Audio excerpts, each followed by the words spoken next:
I've been riding on a daydream. Well, today is the big day. I'm trying to catch some sleep here, but the sun's coming up, kind of getting in my eye.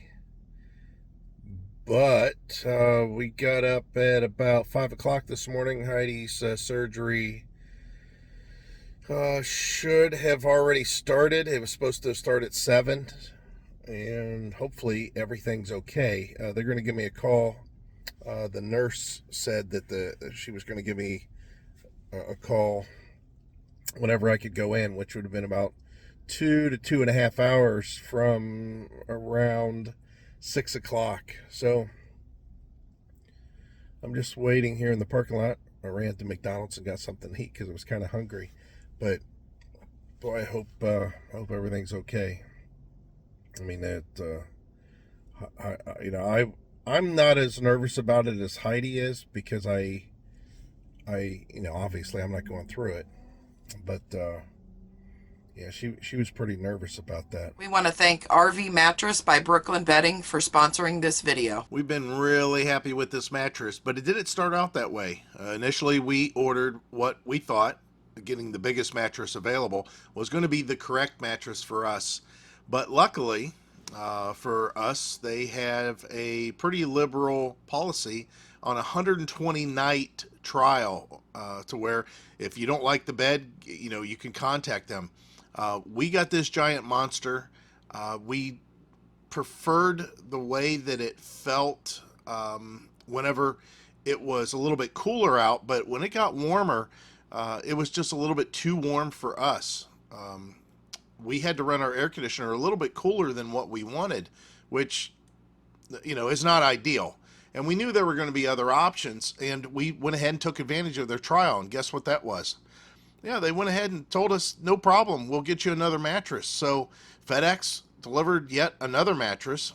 This one a little bit smaller in size, a little bit easier to manage too. And it's the perfect height. It was something that we were used to. These things come from Arizona. They're made in the USA. They're made of high quality components. In previous videos, I talked about the stitching and how well it's made. It looked like a Stearns and Foster's mattress. But once we got this thing out of our package, we could see that it was much more accustomed, to what we were accustomed to, and it worked out very well. Very, very nice. Now, with these, you do get a discount code that's in our description. Use that discount code. You'll get 20% off. Just use the code Daydream, and you'll have yourself a good mattress that's going to last a long time. We've been ill. We've had to spend hours in bed that we didn't want to. Heidi recovered from heart surgery, all using this mattress, and it has performed 100% for us. Now, because it's me, and you guys, some of you guys like to hear this stuff, man, I am so fed up with entitled people. As soon as you walk through the door, you have to check in on the left-hand side. It's a registration thing. And if you're not wearing a mask, you have to put one on. Now, Heidi and I don't wear masks anywhere. We haven't worn masks since we flew. And now I don't think masks are required to fly. But nonetheless, we haven't worn a mask forever. And, it's required, though. I mean, it's a hospital. I get it. Sick people, stuff like that.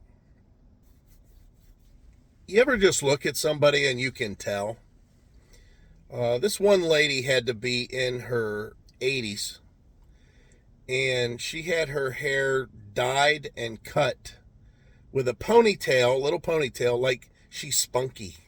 She's got like this spunky thing going on. And everything was designer. All her clothes were designer. And they just decided they don't want to wear their mask.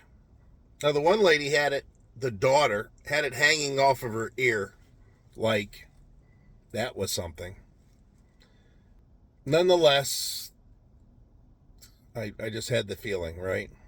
And I got that vibe. I'm talking right away. A guy came in, and he called all the names of the people that he wanted. And they brought us back as a group, because apparently everybody was going into some other let's just call it a staging area. I don't know what else to call it. It was another waiting room. A little bit less, uh, you know, formal than the waiting room we were in, which was like the main foyer. So he called all our names, and of course they started down the hall. Now, I forgot to tell you that the lady that doesn't have the mask on, that's obviously there for her health, she is just sitting there rubbing her nose with a Kleenex because her nose is running. Oy. Yeah, no reason to have her wear a mask. As we're walking back to this new room, we can hear these two ladies, and they're talking, you know, it's not like we're far away from them. So they're talking in a normal voice, but they're asking this lady that has nothing to do with them other than the person that is moving them back to this other room. Can you tell me exactly why we've been waiting for an hour? The nurse said, she says, I just got your names on the list. I just got them. That's why I'm bringing you back here. But I've been waiting an hour. Well, we'd been waiting for like 45 minutes, maybe even an hour ourselves.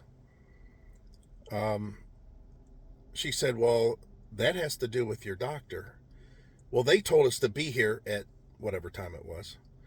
And she says, well, that could be for registration. I'm not sure. You'd have to check with your doctor. So they go back in the room, and now we're in a smaller room, and yet they're still not wearing their face mask, nothing even close to the face mask. So then the next thing that happens is a guy comes in and says, can I have, and there's only 6 of us in this room at this point, and he asked for the 3 names to go back. So everybody that's there is, you know, there's a patient and there's a support person or a spouse. The guy was very clear. He says, can I have just the patients? I need Heidi, whatever the other lady's name was, the other person's name. And of course, the lady that's entitled, she gets up like she's going to go back with her mother. Obviously, that wasn't going to happen because he said to her specifically, again, patients only. So she sat down, all disgruntled, that she didn't get to go with her mom. So Heidi's having heart surgery.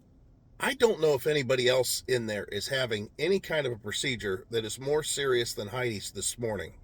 I'm pretty patient, so I can sit for a period of time without, you know, I could have probably sat there an hour before I would have kind of fidgeted around a little bit. And I don't know, Heidi had only been gone maybe 10 minutes at the most, and this really nice lady came in, this nurse. She says, Michael? I said, yeah. I was the only guy in there, and she had already walked over pretty much to me. And she says, I'm with Dr. Faulkner, blah, blah, blah. I'm like, okay, great. She says, Heidi won't be needing these right now, which it was an insurance card and her ID. Heidi didn't know exactly where she was going. And she says, basically, this is and she tells the whole thing. She says, this is what we're doing. She'll be in about this time. At that point, we'll move her to this area. At that point, we'll give you a call. You can then, you know, go and be with her. You know, we'll get your phone number from her. You know, the whole thing, explained it all out.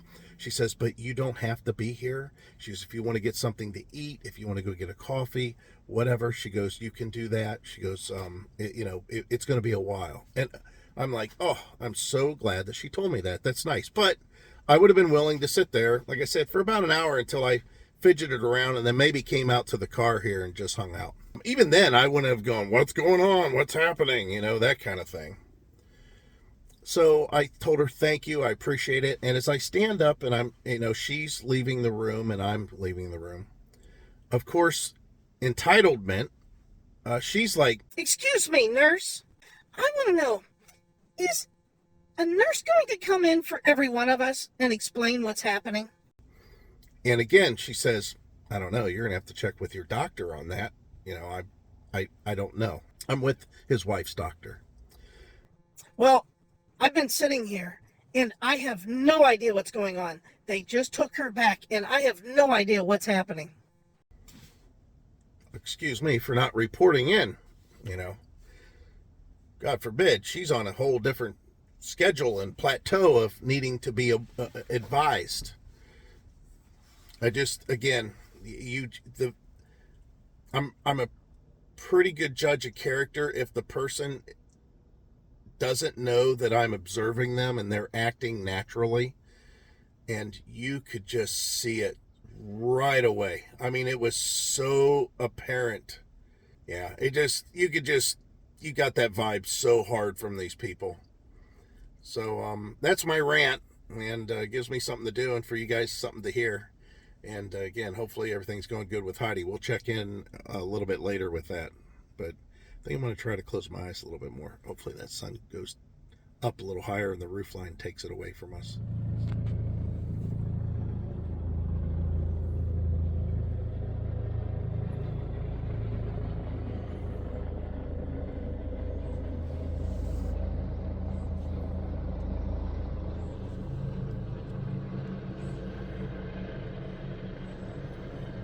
Ooh, all right. That was the doctor that performed the surgery.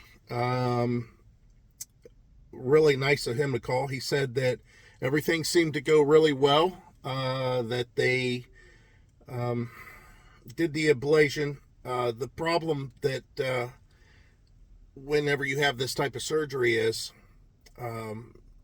you know, they're going in to try to negate extra heartbeats in this case.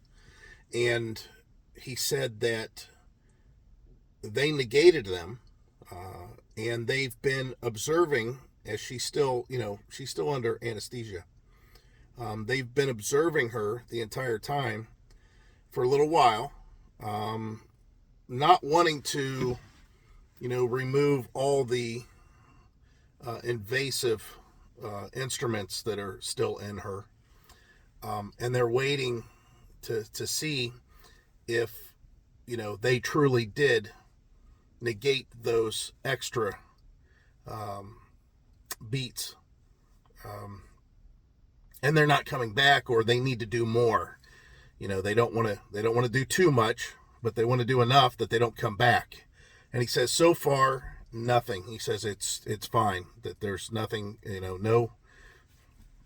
The extra beats are gone at this point in time. So he said he's going to observe her just a little bit longer, bring her out of the anesthesia, and then they'll observe her for a short time at another place.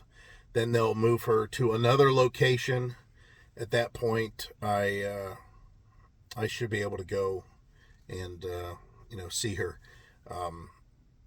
So I asked him, and he said it's about 2 hours. So I've got about another 2 hours out here, which I did take a little bit of a nap, which is nice. But I'll set a timer here, and I guess in about 2 hours' time, find out what's really going on. But yay, sounds like it's okay.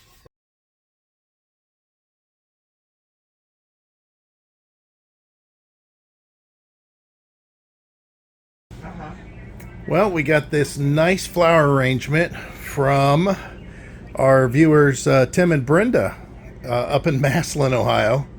Appreciate it, guys. She's back home. You can see she's on the phone, and we've got. Thank you so much, Brenda. Yeah. And Tim. We got so much going on here, so we hurried up and grabbed some subs. Trying to eat slightly healthier. These Swedish fish are like glue. I've never had something so sticky in my teeth before. They're definitely formed wrong or something. But anyways, she's feeling a lot better, and hopefully that is all. She's got to follow up, but she's got to relax for a few days, and she'll be okay.